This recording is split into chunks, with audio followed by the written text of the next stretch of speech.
Hello and welcome to The German Guy Reviews. I am the German guy.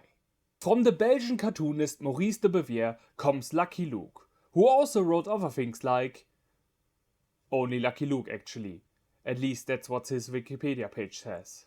Okay, let's start over again. Lucky Luke is a classic Western comic book series, mostly known for its animated Hanna-Barbera adaptation, about a man who shoots faster than his own shadow, and also not excluding the couple of animated movies which we will talk eventually about. But for today, we are going to talk about a real-life adaptation, and see if it can entertain.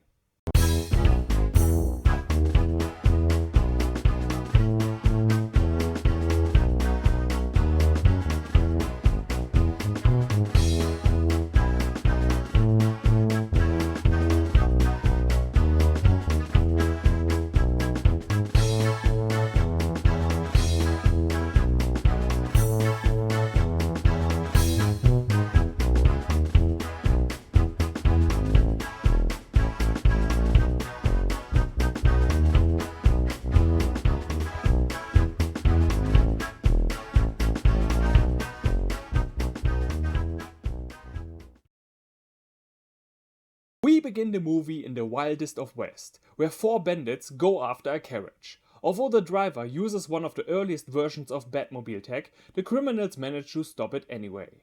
It turns out the riders are not Lucky Luke's infamous opponents, the Daltons, but four old ladies, of whom one is the mother of the four main antagonists. And in my personal headcanon, one of those women is the mother of the Beagle Boys. While the group of old hags discuss what great crimes their children have committed, the aforementioned Dalton boys want to rob a store in the middle of nowhere. But after a couple of very bad jokes, the entire cavalry comes in and asks for directions, which ruins their robbery. And instead of just waiting a couple of minutes until all the soldiers are gone, they give up and meet with their mama, who gives them some motherly support and advice. She suggests the local bank. Unfortunately, the place recently got a security upgrade, which seems unnecessary given how the people in the bank react to their presence. Das ist ein Überfall. Oh, sorry, we thought this was a private Red Dead Redemption online server. Before this meeting of gun enthusiasts has any chance to pump our anti-heroes full with the Second Amendment, our real hero shows up and puts handcuffs on him. And this is one of those instances where a change from the source material would have been a good idea. In a comic book, this color scheme and outfit looks fine, but in real life it just feels out of place, especially considering that all the other people in the movie are not equally colorful dressed as him. I mean, for sure, this movie is going to win the Spot the Main Character game, but that's an easy game to win when your character is dressed like a circus tent. This way, it comes across like a Where is Waldo picture at a KKK meeting. By the way, this gem from the animated series. The Daltons are put in prison where they get a visit by their mother. She is not angry, she is just disappointed. She tells them that if they don't make their screw up right, that she will let them sleep in the desert. Sure, I could put you just on house arrest, but then you would just sit in front of the radio all the time. And I want you to get away from all these electronic devices. Also because I think the government uses it to spy on us.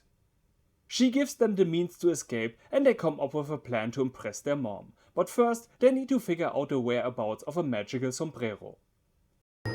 What? Their cellmate, whenever he is asleep, talks about in his dreams about a sombrero that makes the person who wears it unkillable.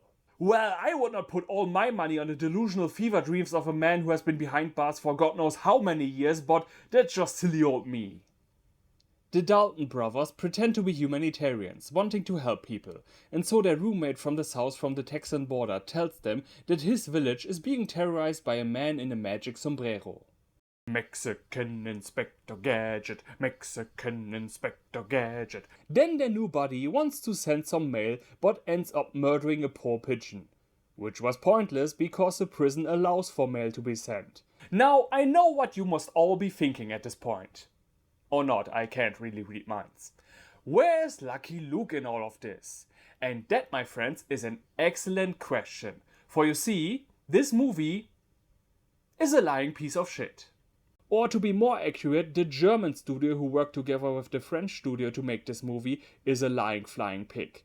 Because in its original French title, the movie is just called Le Daltons. Meaning this is really not a Lucky Luke movie, but a movie about Lucky Luke's villains, with our dear cowboy only as a side character.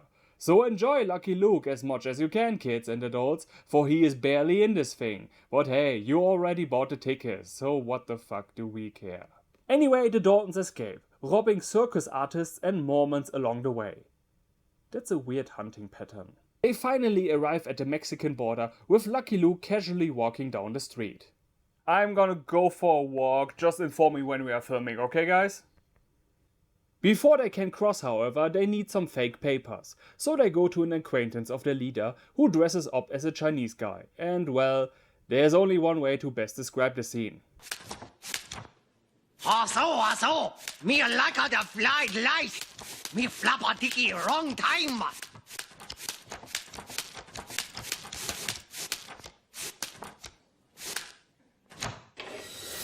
Let's move on before this has any time to actually manifest in our minds.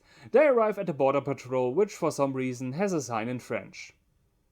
Yeah, don't we all know about the huge immigrant wave of French people to Mexico?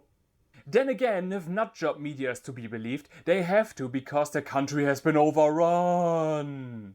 Though why would they go to another brown people country? They simply hand over their Chinese ID papers and are allowed to cross. Things sure can change a lot in a century. They enter their new country, which has a weird filter over everything. Suddenly the four brothers are stopped and talk lots and lots of incoherent bullshit for the next couple of minutes. Next scene please. The Daltons are greeted by the Mexican village of their destination with lots of applause, since they were told that they have come to save them. Dalton numero uno throws one temper tantrum after the other, trying to assess the situation and keep his sanity while also dealing with his idiot brother. Eventually, the bad gringo shows up for another episode of lootin' and shootin'. Eduardo. The Daltons don't waste any time and bring out the big guns to kill the Diablo and take his head. But they massacre the village buildings instead.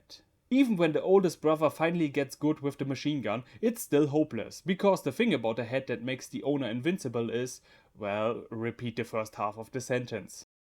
And also if it had worked, you would feel pretty stupid now. But at least there are lots of explosions to distract from the shitty plot and awful comedy, so there's that. After the village has been completely ruined and at least half of the population killed off screen by the Daltons, they realize that they need a new approach. The mayor of the village tells them that every year their target throws a big party for all the criminals in the area, so they decide to dress up as musicians and wait for the opportunity to get the head. When they show up at the party, it's a beautiful picture of Mexican gangsters drinking tequila and firing lots of bullets in the air. One expects to see the guy who plays Hector in every movie any minute now. Wow, those Donald Trump campaign ads don't pull any punches. Okay, I stop now. The boss man shows up, declaring that soon he will find the gold that the villagers hide in their mine. But until then, they shall celebrate. That's all fine and good, but I am sitting here wondering, does he also shower with that thing? When the gang is forced on the stage to perform, the oldest Dalton seizes the moment and hits the gangster boss with his guitar, knocking off the head. The silly, silly, silly head that just had a cheap Halloween skull glued on it. For once in his life, the leader of the Dalton brothers is successful and gains control over the head, making any weapon against him useless. Except music instruments. Those things shatter space and time. With the magic item in their possession, the four bandits quickly become the most well-known thieves around, as we are told by this cutesy animation. Only the youngest brother somehow manages to get his bounty into miners territory at some point. So the people have to pay him so that he stays out of prison? I don't know. Their first attempt to break into the bank that got this whole mess started fails miserably, so they go to the saloon. Shortly after, Lucky Luke, yeah, remember him, he was part of this movie too, shows up and stops a mob from killing a quack doctor. Who is not a quack at all, because get this, turns out the random shit that he is mixing in his basement actually has the desired effects. As a reward, the tonic seller gives Luke a truth serum. Later he goes into the saloon and orders a coke. This may appear like something only a pussy would order, but remember, back then they put actual coke into coke. Luke then uses his super speed, the fastest man in the West remember, to put some truth serum into the beer of one of the brothers, which gets him talking. Please insert sweet dreams. Also, that's not what that line meant, you imbeciles. But Lucky Luke does absolutely nothing with this information and just leaves. Later the Daltons buy some elixir from the true false, or is it falsely true, doctor to change their appearance and get a job at the bank. So what you are saying is that this whole journey to Mexico was without a point. Oh, so this is where the Sin City movie got the idea for the yellow creep. The next day, the youngest brother draws all the attention to himself by making the whole bank break into a spontaneous dance. With the crowd distracted, the other guys who work for the bank open the door, but then the brother with anger issues trips and decides to shoot up the place. He figures out how to open the vault and gets past the guards thanks to his magic hat. Leaving the bank with bags full of cash, they rejoice, happy that they can now return home. But a paper boy comes along, screaming out the latest headlines, namely how the Daltons almost got away with their plan. This news was provided by Nostradamus Times. All the people the Daltons have wronged show up at once. The Mexican criminals, the villagers, everyone they stole from or didn't pay, even the Mormons want some revenge. Today I will not politely knock on the door.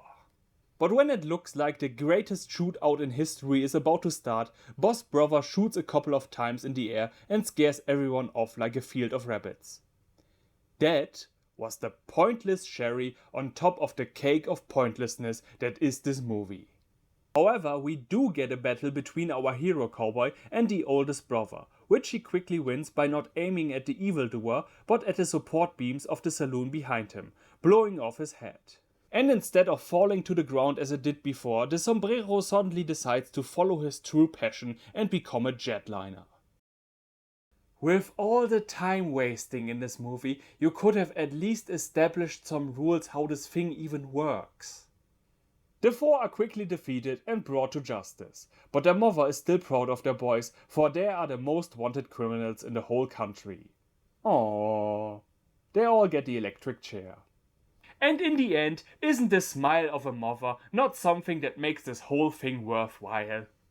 Now if you excuse me, I have some ideas how I can make Mommy Dearest proud of me. This movie is a pile of toxic waste. 90% of the jokes don't work because they are overacted to the maximum. 5% begin funny but get dragged out and ruined in the process. It's the remaining 5 that make me chuckle, but nothing more than that. The German actor Till Schweiger as Lucky Luke has less than 5 minutes screen time and was clearly just put in to have something to advertise on the German market. If they had not blown all their budget in the middle of the movie in the village, maybe we could have gotten even a decent finale. The Dalton brothers are exactly like they were in the TV show or the movies, but after having experienced this, I clearly see why it's a bad idea to put these particular 4 into the center of the story. Spending an approximate amount of time with them gets increasingly on one's nerves. They are the main reason this whole project sings and stinks. Other better characters like Luke's know-it-all horse Jolly Jumper gets only 2 lines in the whole movie, just like the stupid as a burrito dog Rantan Plantan. But in his case, I am glad I didn't have to see this abomination for too long. The effects are D-, nothing you haven't also seen in an early 90s TV show. What made Lucky Luke work in the first place was the contrast between the Daltons' dumbness and Luke's cleverness, to see how he outsmarts them again and again. That was the joy. Also, this is just a small detail, and I don't remember if it was in a TV show like this, but Lucky Luke's Shaddow is a talentless idiot. The way I remember it, it was like this. He was meant to complete him as a character. This just makes you think, yeah, no wonder he can beat him all the time. But I could be wrong on this. Add on top of all of that the misplaced music and you got yourself a true shitfest. The German guy out and auf Wiedersehen.